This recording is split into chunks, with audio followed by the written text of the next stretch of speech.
If you have chronic pain or chronic illness, I'm going to say something that sounds completely backwards and honestly kind of frustrating.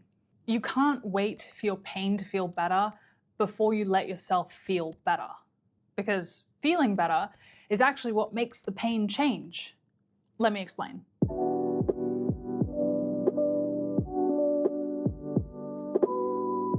Most of us are waiting for the day our pain or symptoms go away to feel happy, to relax, to let our guard down. We tell ourselves things like, life will really start again when I'm healthy.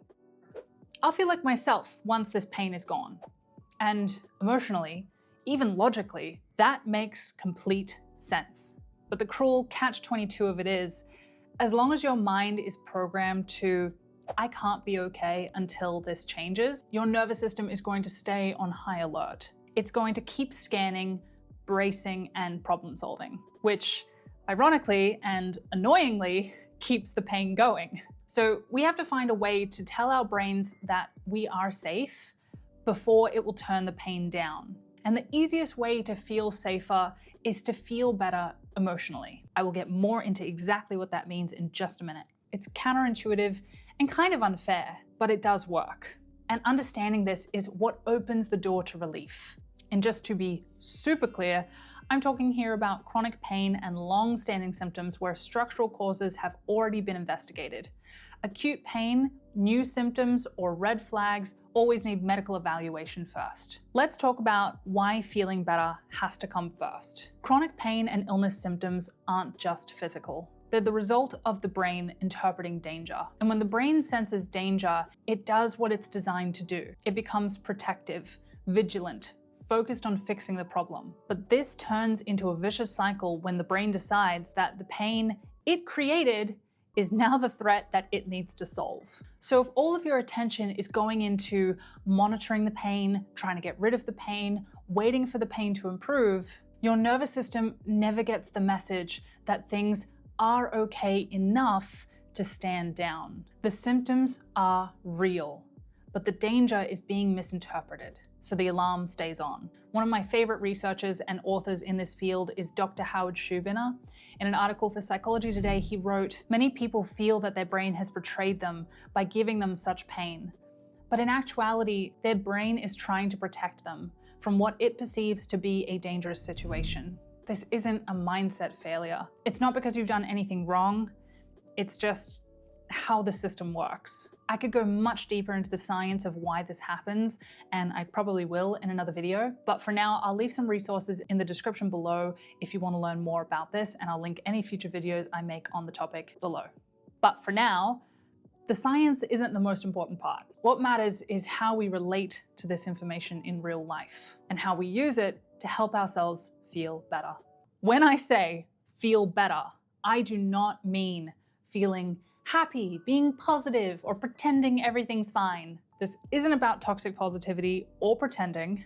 That kind of advice usually just makes us feel worse and leads to emotional repression. By feeling better, I mean any small shift in the direction of less mental tension, less angst, less bracing, less obsession with the problem, and just a little more ease, comfort, or calm. Pain will still likely be there. Feeling better does not mean being pain-free. In fact, this has nothing to do with fixing the pain or the symptoms at all.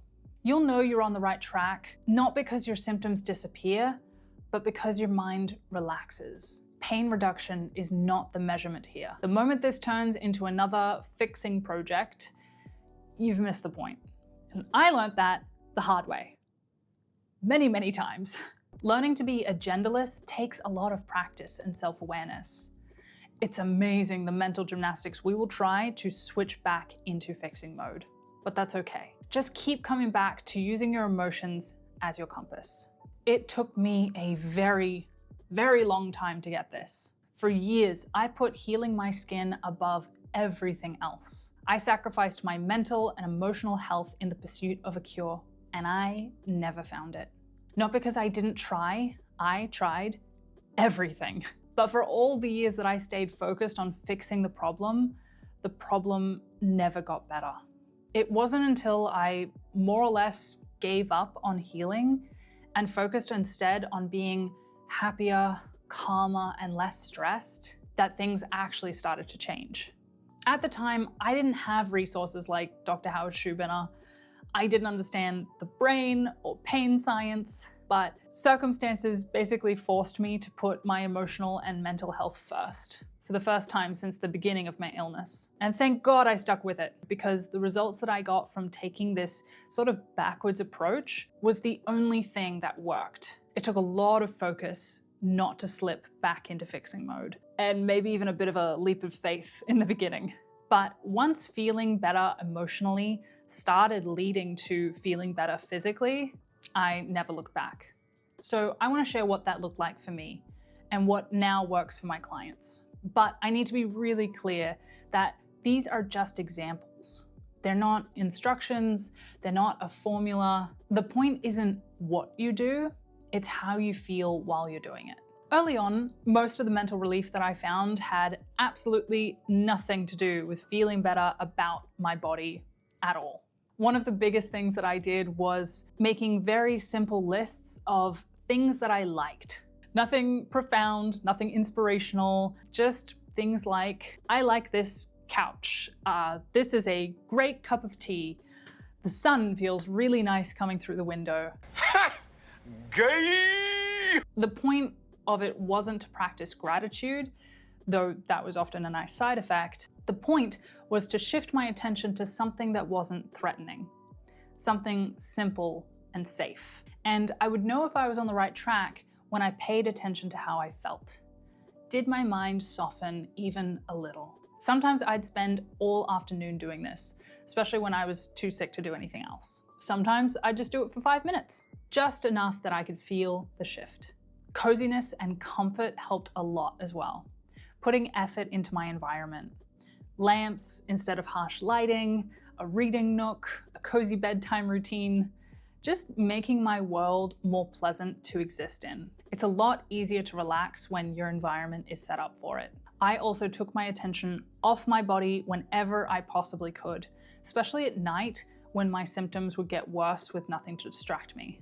I found getting absorbed into stories incredibly relieving for my mind. Reading fiction and audiobooks. Harry Potter, narrated by Stephen Fry, got me through a lot of very difficult and long nights. It gave my mind somewhere else to go. I could still be feeling the pain and discomfort, but it sort of faded into the background while my mind was occupied with something happy. I did a lot of gentle daydreaming as well. I daydreamed about things like rearranging my room, or thinking about planning a holiday, or even making a Pinterest board of a capsule wardrobe. Now, this can be tricky. If I was thinking about things that I couldn't do because of my skin, and it triggered sadness or resentment, or made me want to go back into fixing mode, I knew I had picked the wrong subject. Remember that your emotions, how you feel, will always tell you if you're headed in the right direction. Up until now, everything I've talked about has been focused on things outside your body to soothe and ease your mind. And that's because early on, it's usually much easier and much safer to take your attention off your body entirely.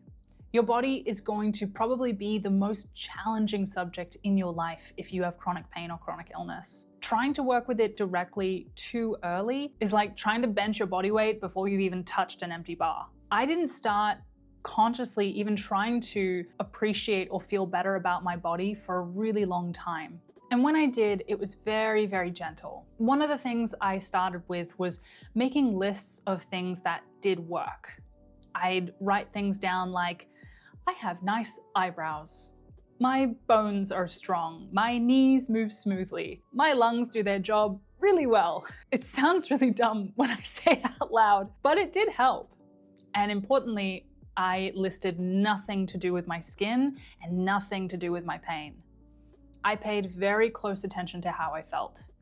If I tried to say something like, I love my skin, I felt awful straight away. The emotional dissonance was feedback that I was lying to myself. So I would back off and choose something that felt neutral or true instead. I also did very gentle movement, particularly when I was in the worst phases of my skin health.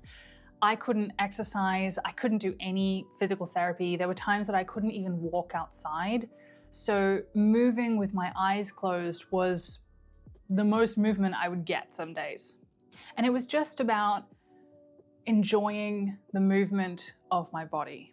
No healing agenda, no this should help. When I actually figured out, okay, I'm just gonna move for the sake of feeling a little bit better about my body, I'm literally just going to do this, that would help.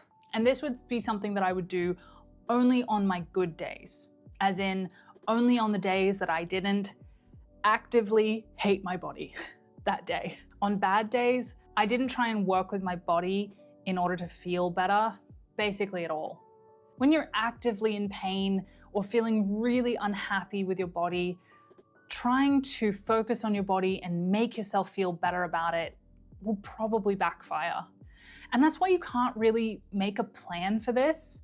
You know, you can't say, okay, on Monday I'll do this technique, on Tuesday I'll do this thing, on Wednesday I'll use this tool, because you really have to take it day by day and let your emotions guide you. I didn't even try and feel better about my skin specifically for probably the first year.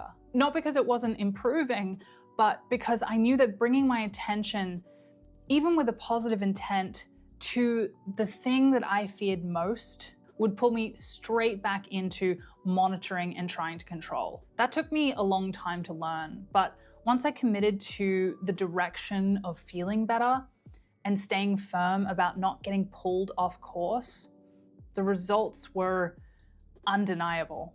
I wouldn't be sitting here if my past self hadn't been so bloody tenacious about this.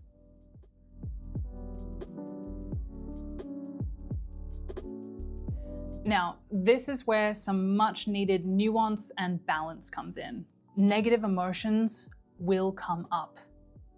Fear, sadness, frustration, that's completely normal. This isn't about ignoring or pushing away or trying to fix those emotions, or even trying to make those emotions feel better. In fact, this video won't be particularly helpful when negative emotions feel overwhelming. That's the other side of this coin. And to do it justice, we need a whole separate video just for that, which, funnily enough, is coming out next. In the next video, we'll talk about what to do when you simply cannot feel better. When fear and sadness and grief are banging on the door, how to let those emotions move through without fighting them, without letting them take over, how to feel them safely. Because that is what makes this work long term. Helping yourself feel better and allowing yourself to feel worse are two sides of the same coin. They're the yin and the yang of healing. They're the sun and moon of our mind. You can't have one without the other. So I'll see you in the next video where we will complete this picture.